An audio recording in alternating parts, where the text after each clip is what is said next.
Hello, my name is James Radke, and today I'd like to present to you my preliminary design for my apple crushing system that I'll be designing for my senior project in the mechanical engineering technologies program. My family has land, and we have a lot of apple trees that we harvest every fall, and we'd like to make homemade apple cider with it. Previously, we've used a home appliance blender, which proves to be pretty ineffective in a slow process. From basically, we have to cut down the apples into small slices and place them in the blender, which can only hold about 2 to 3 apples at a time, and blend it to a pulp so we can squeeze it for the cider. And to blend up a peck of apples, that typically took about a day, and a peck of apples is approximately 32 apples. As you can see, the picture up in the upper right is usually what you find in the grocery stores, the small bags of apples. So a way to increase the output and have a more effective way of creating apple cider is necessary to make this process more worthwhile and effective. The curriculum alignment for this project is all the classes that involve industrial machinery design. These are taught primarily by Professor Tomasi, and these really gave the foundation for machine design. Classes such as mechanical design systems, mechanical design principles, mechanical systems design, and the graphing classes and drafting classes such as solid modeling, graphics CAD, and advanced CAD really all go into this to design this apple crushing system. So now we'll look at the proposed solution to create a more effective way to crush and create apple cider, and that would be the design of an industrial grade apple crusher. This will be operated with an electric motor using a belt drive. The belt drive allows for the design for slippage, so if any possible overload of the system happens, the belt will slip, preventing any damage to the main components of the system. Belt drive systems also allow the achievement of high efficiency in system design. Some of the considerations I'm taking into the design is, since we'll be working with food, I want to use stainless steel, and the most common grade of stainless steel is the 304 stainless steel. This will prevent any corrosion, since we'll be working with apples, which will make a lot of moisture on the metal. You want to avoid any corrosion, which could also contaminate the food during processing. I'm also implementing safety. Since it'll be a belt-driven system, I want to guard that, because any contact during operation can cause severe injury to any personnel operating the system. As well as the entrance to the crusher, which I want to design and place a hopper on it, but I want to design it at an angle and place a door on the hopper to prevent any kickback of any apples during the crushing that could cause any injury to personnel operating it. Also, I want to implement control systems, and this will include a toggle on-off switch, which will allow for the on and off operation of the electric motor to start and stop the system.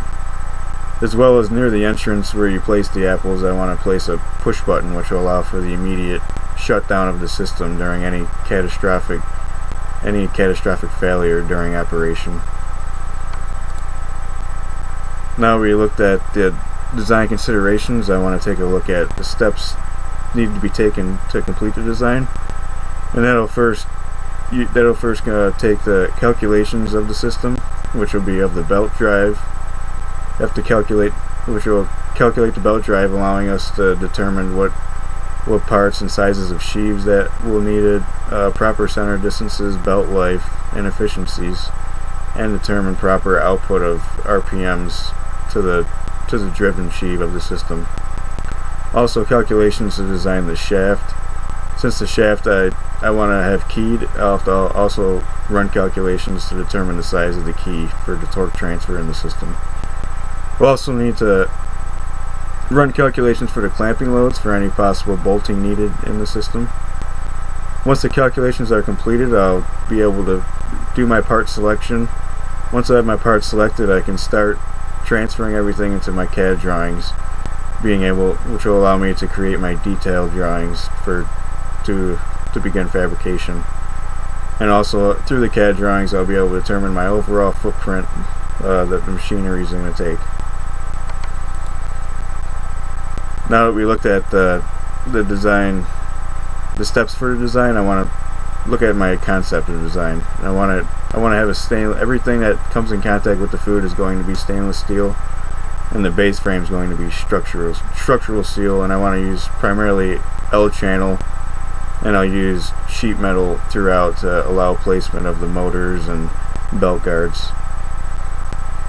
I also want to, for the belt drive system will also be enclosed in a sheet metal guard, as I talked about earlier, for safety. This will be the grinding cylinder.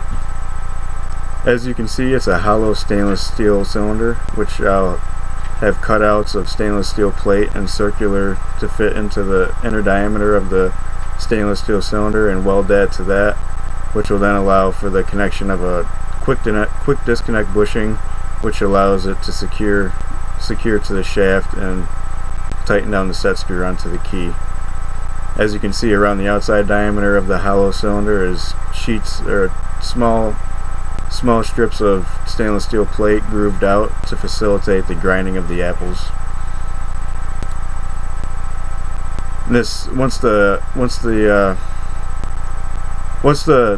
grinding cylinder is fabricated, as you can see here, that's the simple rectangular stainless steel housing concept, and the shaft will come out both ends and will be secured using pillow block bearings. Those pillow block bearings will be mounted to the base frame created out of the structural steel. There you can see the layout of the housing, and then you have the grinding cylinder on the inside of the housing, and as you can see on the outside of the shaft is the driven sheave, which is the large sheave, and then you can see the electric motor to the left, and that also has the driven sheave on it, and that's where the belt will be wrapped around and facilitate the operation of the system. Once again, I have to implement the base frame still, but that's the overall concept of how the system will look, also minus the hopper. So the idea is that the apples will be entered into the hopper, grinded through with the grinding cylinder, and they'll exit out the bottom into a 5-gallon bucket. Now that we've taken a look at the concept, we can take a look at the parts required to design and fabricate this system.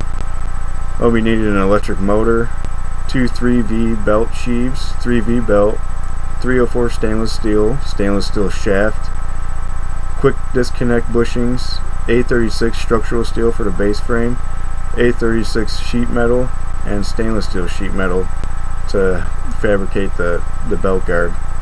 With all these parts and fabrication, I estimated a cost of $800. So my desired outcome is to design an apple crushing system that is safe to operate and also safe to handle food. I also hope design it to be capable of handling the load of crushing the apples. And overall, I hope to be able to produce up to 3 gallons of apple cider per bushel, which a bushel is approximately 120 apples at around 45 pounds. Thank you for taking the time to watch my presentation. Have a good day.